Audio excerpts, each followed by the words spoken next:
जोहार, नमस्कार। New India में आपका स्वागत है और आइए देखते हैं आज की झारखंड की टॉप 10 न्यूज। खबर जो है वो रांची से है। रांची में एक व्यक्ति की निर्मम हत्या कर दी गई और इस हत्या के विरोध में रांची के हिंदपीढ़ी इलाके के लोगों ने काफी तोड़फोड़ किया, आगजनी की और साथ में ही पूर्व पार्षद जो है उस पर हत्या का शक जताया गया है। पूरी खबर जो है वो मैं आपको विस्तार से बताता हूँ। हत्याकांड का जो मामला है वो कुरकुरे की हत्या की गई है। षड्यंत्र जेल, ऐसा बताया जा रहा है कि ये षड्यंत्र जेल में रचा गया था और इसके लिए मुख्य आरोपी जो बनाया गया है वो है पूर्व पार्षद मोहम्मद असलम, उसको बनाया गया है। हालांकि पुलिस जो है इसकी जांच में जुट गई है। बताया जा रहा है कि असलम ने हिंदपीढ़ी में इरशाद को बुरी तरीके से पीटकर घायल कर दिया था। हिंदपीढ़ी में भट्टी चौक के पास अपराधियों ने रविवार को दिन दहाड़े साहिल गद्दी उर्फ कुरकुरे नामक युवक की जो है वो गोली मारकर हत्या कर दी। दोपहर करीब 2:30 बजे वारदात को अंजाम देकर के जो अपराधी वो फरार हो गए। हिंदपीढ़ी के ग्वाला टोली का रहने वाले साहिल जो है वो 1 महीने पहले ही जमानत पर जेल से बाहर आया था और उधर जो है हत्या के विरोध में मृतक के परिजनों और मोहल्ले वासियों ने जमकर बवाल काटा है। और हिंदपीढ़ी नसरुद्दीन लेन में आरोपी मोहम्मद अरमान और पूर्व पार्षद मोहम्मद असलम के घर और बैंक्वेट हॉल में जो है सो तोड़फोड़ की गई है। भीड़ ने वहां एक खड़ी बाइक को भी आग लगा दी और एक कार में तोड़फोड़ किया है। घटना का पता चलने पर कोतवाली डीएसपी प्रकाश सोय जो है, जो हिंदपीढ़ी, सदर, चुटिया, कोतवाली, डोरंदा समेत कई थानों की जो है वो पुलिस को एक साथ लेकर के वहां पे पहुंचे। भीड़ को नियंत्रित करने की उन्होंने कोशिश किया और हालांकि हल्का फुल्का बल प्रयोग करके भीड़ को नियंत्रित भी किया उन्होंने। वहीं पुलिस ने पूर्व पार्षद मोहम्मद असलम के भाई मोहम्मद आसिफ को हिरासत में लिया है। शुरुआती जांच में मोहम्मद असलम द्वारा हत्या कराए जाने की बात सामने आ भी रही है। हालांकि पुलिस जांच कर रही है। वहीं मोहम्मद अरमान को पकड़ने के लिए छापेमारी जो है वो जारी है। मामले में आसिफ, असलम, अफरोज समेत अन्य पर केस जो है वो दर्ज कर लिया गया है। कोतवाली डीएसपी ने कहा है कि आरोपियों की पहचान कर ली गई है और जिन्होंने तोड़फोड़ किया है उन पे भी कार्रवाई होगी। खबर जो है वो है जमशेदपुर में। आपको ज्ञात होगा और नहीं भी ज्ञात होगा तो मैं आपको बता दूं कि 2 मालगाड़ियां जो है वो आपस में टकरा गई थी। हालांकि क्यों टकराई है इसका वजह जो है वो पता चल गया है, तो मैं आपको बताता हूं कि 2 मालगाड़ियों का आपस में टक्कर क्यों हुआ था।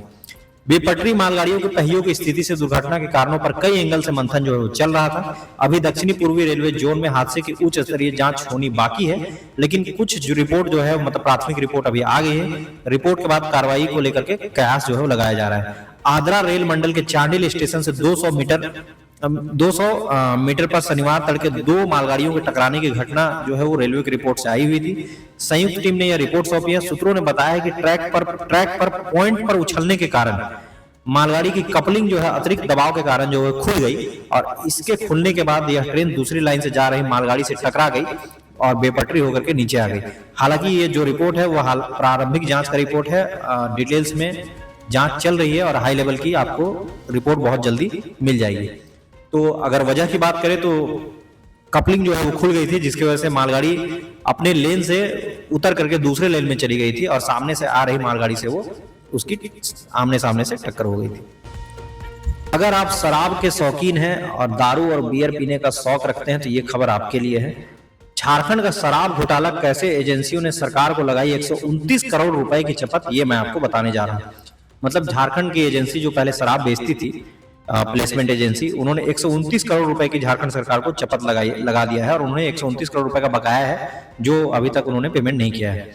झारखंड में शराब घोटाला उजागर हुआ है और JSBCL की इंटरनल रिपोर्ट में शराब बिक्री के लिए जारी टेंडर प्रक्रिया में बड़ी गड़बड़ी का खुलासा हुआ है।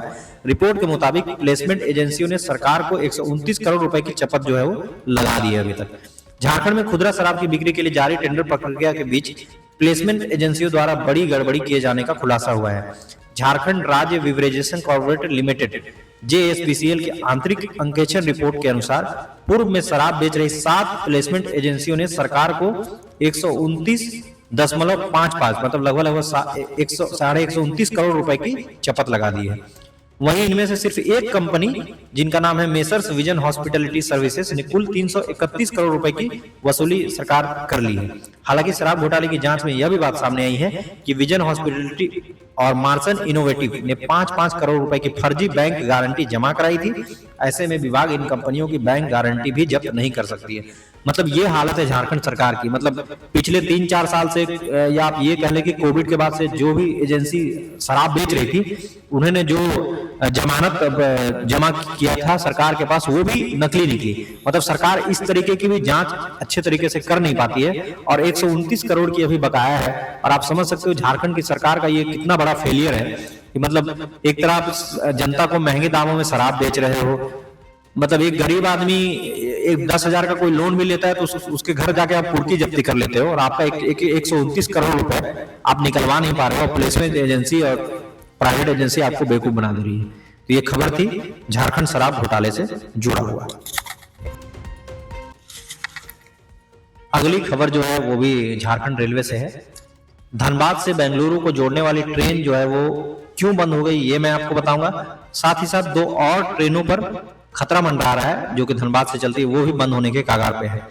जुलाई के अंत में आनंद फानंद में जम्मू तवी और चंडीगढ़ की स्पेशल ट्रेनों को 4-4 फेरे तो बढ़ाए गए थे, लेकिन जबकि जम्मू तवी के लिए चल रही स्पेशल हर ट्रिप में 100% यात्री के साथ चल रही है। पहली दोनों ट्रेन गरीब रथ एक्सप्रेस की बोगियों से चल रही थी। धनबाद यशवंतपुर बेंगलुरु स्पेशल ट्रेन एक झटके में बंद हो गई। आपको मैं बता दूं कि पहले भी धनबाद से बेंगलुरु के लिए कोई ट्रेन नहीं थी, हालांकि एक स्पेशल ट्रेन चलाया गया था धनबाद यशवंतपुर, जो कि एक झटके में बंद हो गई है। ट्रेन की समय सारणी पर सवाल खड़े करते हुए ट्रेन के फेरे नहीं बढ़ाए गए। यशवंतपुर के लिए मिली स्पेशल ट्रेन से हाथ धोने के बाद धनबाद स्टेशन से 2 और ट्रेन फिसलती हुई नजर आ रही है। धनबाद से जम्मू तवी के लिए चल रही द्विसाप्ताहिक स्पेशल ट्रेन 12 अगस्त और धनबाद चंडीगढ़ द्विसाप्ताहिक स्पेशल 15 अगस्त को अंतिम फेरा लगाएगी। यदि दोनों ट्रेनों के फेरे नहीं बढ़ाए गए तो ये दोनों ट्रेनें भी छीन सकती है और ये दोनों ट्रेनें ही जल्द ही बंद हो सकती है। तो अगर आप धनबाद से जम्मू और चंडीगढ़ अगर यात्रा चंडीगढ़ का करते हैं तो ये ट्रेनें आपको जल्द ही बंद होते हुए नजर आएगी। ये थी झारखंड रेलवे की रिपोर्ट। तो जो भी धनबाद के निवासी हैं वो ये रिपोर्ट को गौर से देखें और शेयर कर दें, क्योंकि अगर आप इस तरीके के ट्रैवल करते हैं तो ये आपके लिए दुखद घटना है, क्योंकि ये 2 ट्रेन ऑलरेडी, एक यशवंतपुर वाली ट्रेन बंद हो गई है और 2 और स्पेशल ट्रेन जो कि एक चंडीगढ़ और एक जम्मू को जाती है, ये भी बहुत जल्द बंद हो जाएगी अगस्त के लास्ट में। अगली खबर जो है वो झारखंड के शिक्षा मंत्री रामदास सोरेन को लेकर के है। आपको ज्ञात होगा कि अभी हमने शिबू सोरेन जी को खोया है, और आप ये कह सकते हो कि अभी इस दुख से झारखंड उभरा भी नहीं है कि एक दूसरे दुख की खबर लगातार आ ही रही है। ब्रेन स्ट्रोक से जो है रामदास सोरेन की हालत काफी नाजुक है, और उनका इलाज जो है वो दिल्ली में अभी कुछ समय से चल रहा है। हालांकि ये बताया जा रहा है कि उनका ब्रेन जो है पूरी तरीके से काम नहीं कर रहा है और सिर्फ शरीर का निचला हिस्सा काम कर रहा है। हालांकि उनका इलाज अभी हो रहा है, ऑपरेशन चल रहा है। झारखंड के शिक्षा मंत्री रामदास सोरेन की हालत में अभी तक कोई भी सुधार नहीं हुई है। उनकी स्थिति अभी भी नाजुक बनी हुई है। उनको लाइफ सपोर्ट सिस्टम पर रखा गया है, और ये जानकारी जो है वो झारखंड के मुक्ति मोर्चा के नेता ने दिया है। उन्होंने रविवार की शाम को डॉक्टरों की एक टीम की ओर से मंत्री रामदास सोरेन का एपनिया टेस्ट कराए जाने की संभावना का भी जो है वो रिपोर्ट दिया है। एपनिया टेस्ट जो है वो ब्रेन डेथ का मतलब जांच करते हैं। उसमें जनरली मतलब पता चलता है कि ब्रेन कितना % काम कर रहा है, कितना % काम नहीं कर रहा है। जिसको ब्रेन डेथ BD का निर्धारण करने के लिए मतलब प्रक्रिया है, उसको एपनिया टेस्ट बोला जाता है। इस जांच से पता चलता है कि मस्तिष्क तंत्र काम कर रहा है या नहीं। झामुमो के केंद्रीय प्रवक्ता कुणाल सारंगी ने कहा कि रामदास सोरेन की हालत में कोई बदलाव नहीं आया है। उनकी हालत अब भी नाजुक है और उन्हें लाइफ सपोर्ट सिस्टम पे रखा गया है। अगली खबर जो है वो जमशेदपुर से है। जमशेदपुर में नया बस टर्मिनल बनेगा, और ये बताया जा रहा है कि 145 करोड़ रुपए खर्च करके जमशेदपुर में नया बस टर्मिनल बनाया जाएगा, जो कि आधुनिक सुख सुविधाओं से लैस होगी। झारखंड के जमशेदपुर में एक नया बस टर्मिनल बनने जा रहा है। नगर विकास मंत्री सुदीप कुमार ने शनिवार को औद्योगिक नगरी जमशेदपुर में अंतरराष्ट्रीय बस टर्मिनल ISBT बनाने की सैद्धांतिक स्वीकृति दे दी है। झारखंड के जमशेदपुर में ये बस टर्मिनल बनेगा। इसको लेकर के झारखंड के नगर विकास मंत्री सुदीप कुमार शनिवार को औद्योगिक नगरी जमशेदपुर में अंतरराष्ट्रीय बस टर्मिनल बनाने की जो स्वीकृति मंजूर कर दी है। करीब 145.24 करोड़ से प्रस्तावित ISBT कुल 13 एकड़ क्षेत्र में मानगो के डिमना चौक के पास बनाया जाएगा। मतलब जहां पे आप पुराना बस टर्मिनल था वहीं पे उसको अपडेट करके बढ़िया से आधुनिक सुख सुविधाओं से लैस करके बनाया जाएगा, जिसमें कई तरह की सुविधाएं होंगी। इसमें कार पार्किंग, बाइक पार्किंग और बहुत तरीके के शॉप और आपका शौचालय, चेंजिंग रूम, रेस्ट रूम, ये सब कुछ रहेगा। तो ये खबर जो थी वो झारखंड के जमशेदपुर से थी। तो झारखंड के जमशेदपुर वासियों के लिए एक अच्छी खबर है कि वहां नया बस टर्मिनल आपको देखने को मिलेगा। झारखंड के हजारीबाग जिले से खास महल भूमि से जुड़े घोटाले में एसीबी ने एफआईआर दर्ज कर ली है। एसीबी के एफआईआर में तत्कालीन खास महल पदाधिकारी विनोद चंद्र झा के साथ जमीन की खरीद बिक्री में शामिल बसंती सेठी, उमा सेठी, इंद्रजीत सेठी, राजेश सेठी, विजय प्रताप सिंह व सुधीर कुमार सिंह को आरोपी बनाया गया है। एसीबी हजारीबाग में पोस्टेड डीएसपी सुमित सौरभ लकड़ा के बयान पर एजेंसी ने केस दर्ज किया है। खास महल घोटाले में साल 2015 में पीई दर्ज की गई थी। इस केस में गड़बड़ी पाए जाने के बाद एसीबी ने सरकार से एफआईआर दर्ज करने की अनुमति मांगी थी। ये घोटाला तत्कालीन हजारीबाग डीसी व आईएएस अधिकारी विनय कुमार चौबे के कार्यालय से जुड़ा रहा था।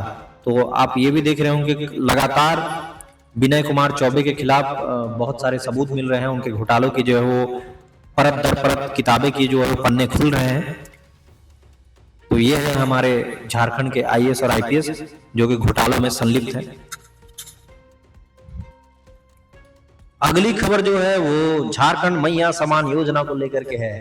तो आपके चेहरे में खुशी को देखते हुए मैं ये खबर आपको सुनाता हूं।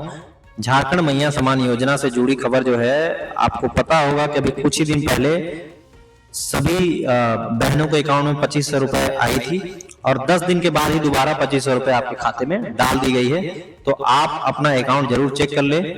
काफी सारी महिलाओं को एक्चुअली ये रक्षाबंधन का जो है झारखंड सरकार ने एक तरह से आप कह सकते हो कि सारी बहनों को और महिलाओं को गिफ्ट दिया है, जिसके तहत उन्होंने हालांकि 10 दिन पहले 2500 रुपए उन्होंने दिया था और दोबारा उन्होंने 2500 रुपए दिया, ताकि राखी का ये गिफ्ट समझ करके उन्होंने आपको बहुत जल्द 2500 रुपए दोबारा दे दिया। तो जो भी लोग इसके लाभुक हैं वो अपना अकाउंट चेक कर लें, आपके खाते में 2500 रुपए आ गई होगी।